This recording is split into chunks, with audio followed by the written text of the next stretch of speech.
The noise of machines humming, the clang of metal, and the scent of oil hanging in the air. These were the sounds and smells of the factory floor. But today, something unusual was happening behind the scenes. Today, one of the most influential figures in the tech world, a man whose name is synonymous with social media, would step into a world he's never publicly inhabited, the gritty, fast-paced world of factory production. Mark Zuckerberg, the CEO of Meta, the titan behind Facebook, Instagram, and WhatsApp, known for his calm demeanor and public appearances in high-tech environments, had decided to experience something radically different. To understand the real challenges of the workforce, to see firsthand how things were being made, and to tackle problems that had remained unsolved for months. But there was a twist. He wasn't going to show up in his usual CEO attire, no sleek suits or casual t-shirts. Instead, Mark would arrive masked, his identity hidden behind a uniform just like every other worker on the floor. The only thing the employees would know was that a new hire had arrived to shake things up. The stakes were high. A critical new product line was falling behind schedule, and the factory was teetering on the edge of crisis. Workers were frustrated, managers were losing their grip, and time was slipping away faster than anyone anticipated. It was the perfect moment for a major disruption, both in terms of operations and in the form of Mark's unannounced involvement. But what exactly was he planning? Why had he chosen to mask himself and blend in with the workers? And would he really be able to solve the factory's problems from the inside, without revealing his true identity until the very last moment? As the factory buzzed with activity, Mark stood silently, taking it all in. The sound of machines, the hum of conversations, the movement of people, everything was being observed carefully. The moment was ripe for something extraordinary to unfold. What he had in mind would be more than just a quick fix to the factory's issues. It was a bold move that would test his leadership in ways the world had never seen. The workers had no idea who stood among them. The clock was ticking down. Would Mark's experience as a tech giant be enough to solve the factory's deep-rooted problems? Or would his arrival only make things more chaotic? This was not just a challenge of industrial production. It was a test of innovation, problem-solving, and the ability to adapt under pressure. And in the end, would Mark reveal himself as the mastermind behind the mysterious new hire, or would his true identity remain a secret until the final, earth-shattering moment? This was going to be a game-changing day, one that would redefine what it meant to lead, innovate, and understand the challenges of an entirely different world. A new kind of challenge awaited. Would Mark rise to the occasion? Or would he, like so many before him, falter in the face of the overwhelming complexities of manufacturing? Only time would tell. The factory floor was a world of its own. It was fast-paced, chaotic, and filled with the sound of machines working at full throttle. Every person had their task, their rhythm, their routine. The floor was a well-oiled machine, but even the most finely tuned engines need maintenance from time to time. And right now, that maintenance was in desperate need. Mark had spent hours in the break room, studying the factory's performance reports. Every sheet told a story of missed quotas, miscommunications, and failed deadlines. As a tech mogul, he was used to seeing data in ways most people couldn't, but these numbers spoke a language he wasn't quite fluent in. Still, he understood one thing perfectly. The problem wasn't in the machines, it wasn't in the tools, it was in the people. The workers had grown disillusioned. The systems were outdated, but no one had taken the initiative to overhaul them. Managers had become bogged down in the routine of day-to-day survival, struggling to meet impossible demands. Workers were frustrated by the constant pressure and lack of support. Mark could sense the tension in the air, and he knew he had to make a move. It wasn't long before he encountered his first challenge. A tight-knit group of production workers gathered around a malfunctioning machine. They were discussing the issue, but no one had the courage to take ownership of fixing it. One worker, Carl, turned to the group, shaking his head. "We've been dealing with this for weeks now. No one from the higher-ups cares. We're just expected to keep pushing, even when the equipment isn't up to standard." Mark, still unrecognizable in his mask and overalls, stepped forward. "What's the issue?" he asked, his voice steady, but carrying a subtle authority. Carl raised an eyebrow at the stranger's sudden appearance but decided to respond. "The feed system is broken.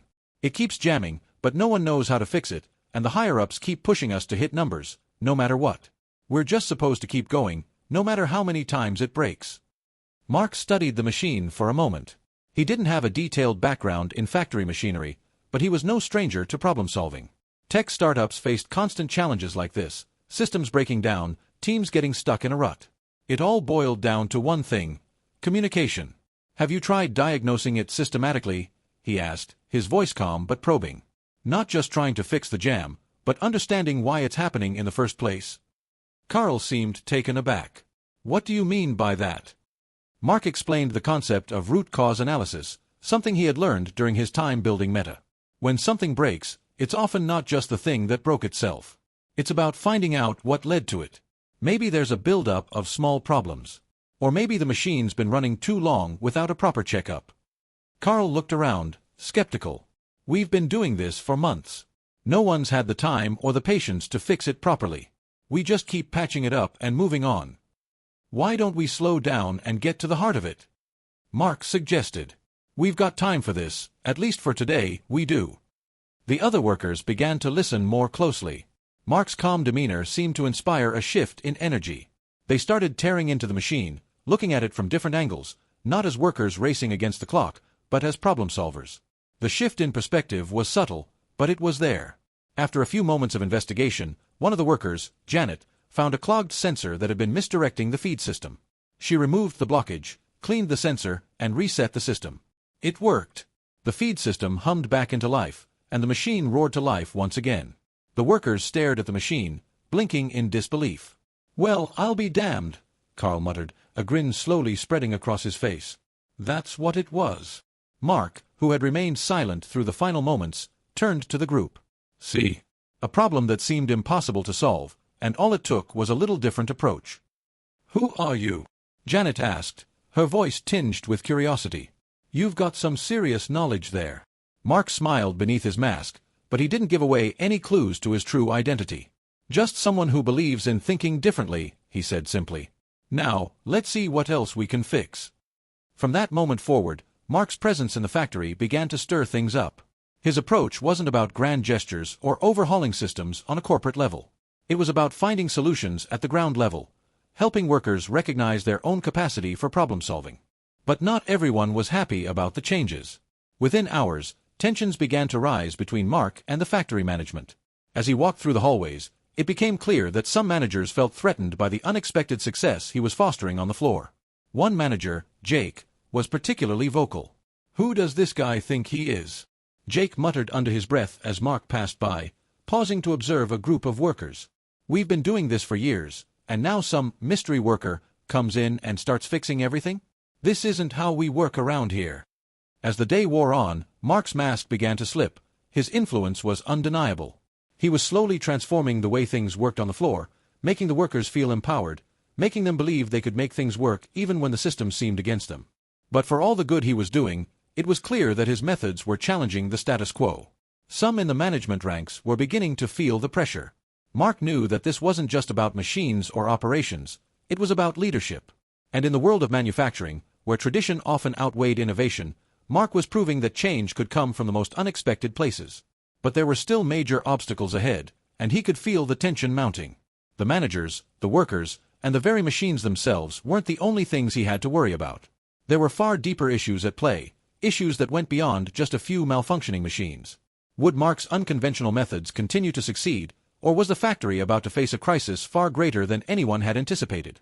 The answer was coming soon, faster than anyone could have predicted. The factory floor, once a buzzing environment of steady production, now felt like a boiling pot of tension. The workers, inspired by Mark's unconventional approach to problem-solving, were beginning to see the fruits of their labor. Machines were running smoothly, production was up to par, and morale was on the rise. But just as the energy seemed to shift, something major was about to unfold, a confrontation that would push Mark to his limits and threaten everything he had worked for. It started innocuously. A conversation between Mark and Carl about the day's progress was interrupted by Jake, the manager who had been increasingly frustrated with Mark's interference. He stormed into the group, a scowl etched across his face. "Okay, enough of this," Jake spat, his voice low but sharp. "This is not how we do things. You think you can just waltz in here, in your little disguise, and fix things? We've been running this factory for years, and now you've disrupted everything." Mark, ever the picture of calmness, didn't flinch. "Jake, you've been running things for years, and look at where we are now. Machines breaking down, deadlines missed, and workers disconnected. My approach has fixed that, hasn't it?" Jake's face reddened. "You have no idea what you're talking about. These workers, they need discipline, not some kind of feel-good nonsense about empowerment. You're undermining everything we've built here. We have processes, and they work, until you came along, trying to change everything." The tension in the air was palpable. Workers were watching from nearby, whispering among themselves. It was clear that this moment, this confrontation, would determine the future of the factory, and possibly Mark's entire experiment. Mark stepped forward, his mask still hiding his identity, but his voice unwavering. "Jake, it's not about changing everything. It's about fixing what's broken and giving people a reason to believe in what they're doing again. The workers are just as capable as the management, but only if they're given the chance. And that starts with trust." Jake scoffed. "Trust? These people are paid to do their jobs. They don't need to be trusted. They need to follow orders and keep the line moving."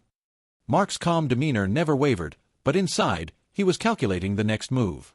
Jake's words, fueled by frustration, revealed more than he realized. This wasn't just about machines or work ethic. It was about control. Jake and the higher-ups were holding on to an outdated system, one where power was centralized, and the workers were just cogs in the machine.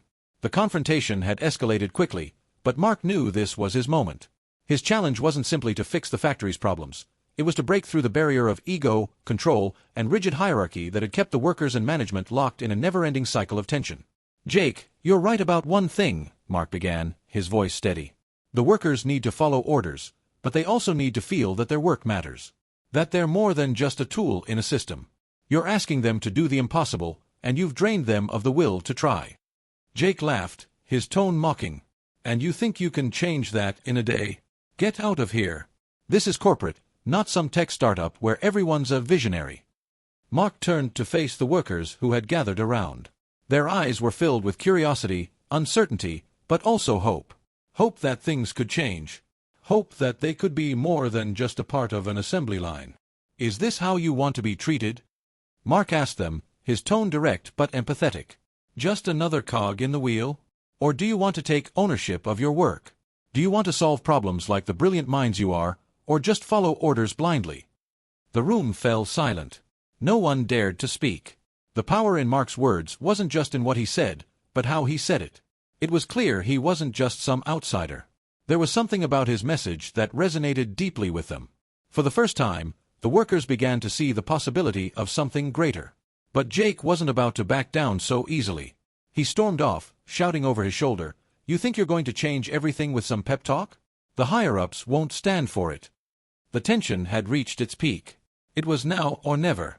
Mark had no choice but to make a bold decision.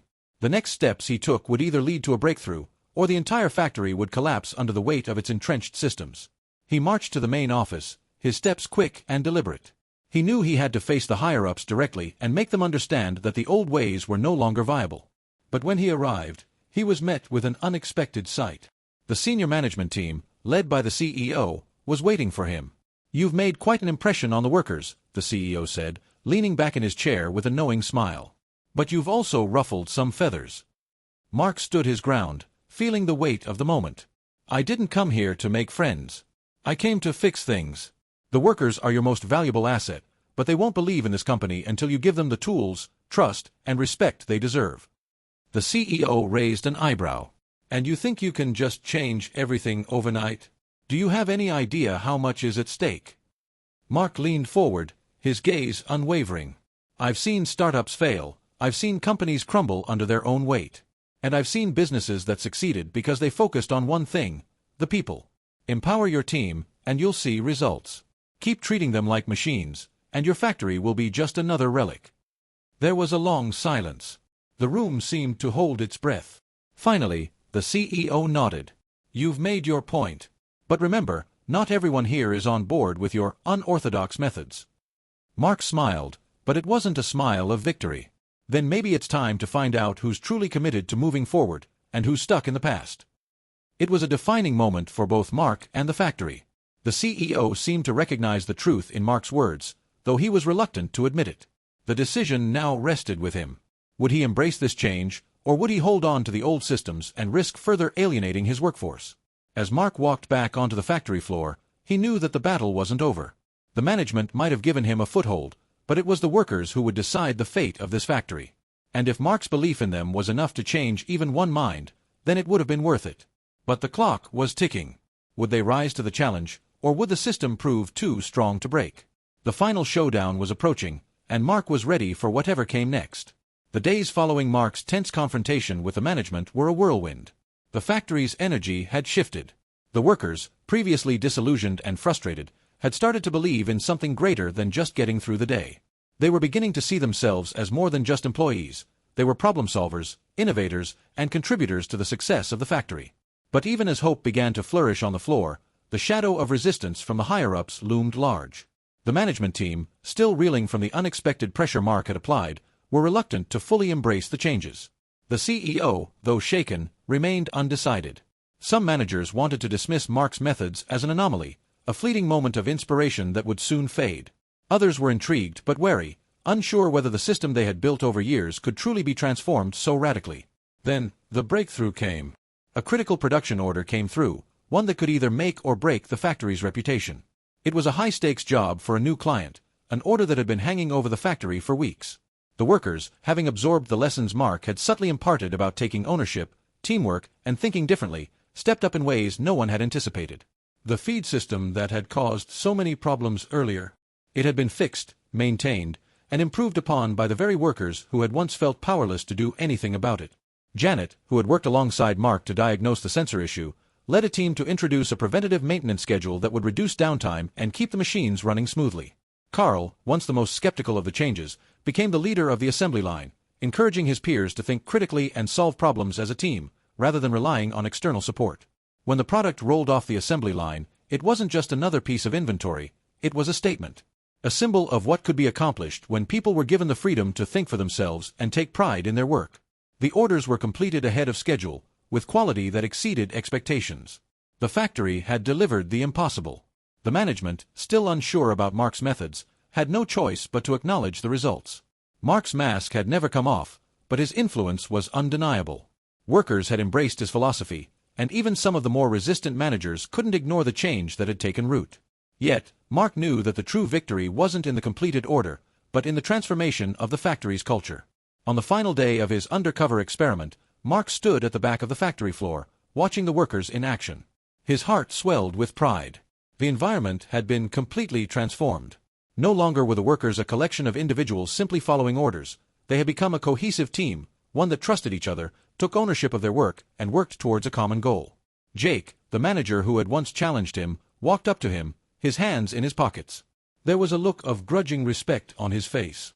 "I'll admit, I didn't think it would work," he said quietly. "But the numbers speak for themselves. The factory's running better than it has in years." Mark nodded, his gaze still focused on the workers. "It wasn't just me. It was the people here. I just showed them what they were capable of." Jake chuckled. "I guess the old ways don't always work. You've got a lot of people here who actually want to be a part of this." Mark finally removed his mask, revealing his identity to Jake. The look on Jake's face was a mixture of surprise and admiration. "You," Jake said, a grin creeping onto his face. "The whole time." Mark smiled.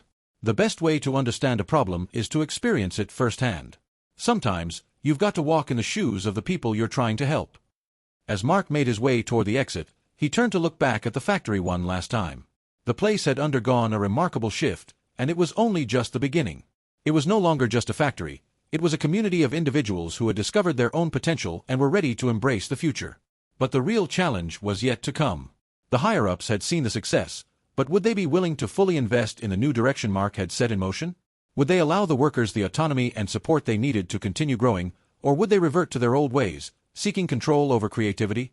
Mark knew one thing for certain: true leadership wasn't about maintaining control, it was about fostering growth, trust, and innovation from within. It was about giving people the tools to succeed, and then stepping back to let them rise to the occasion. As he walked away from the factory, he glanced at his watch.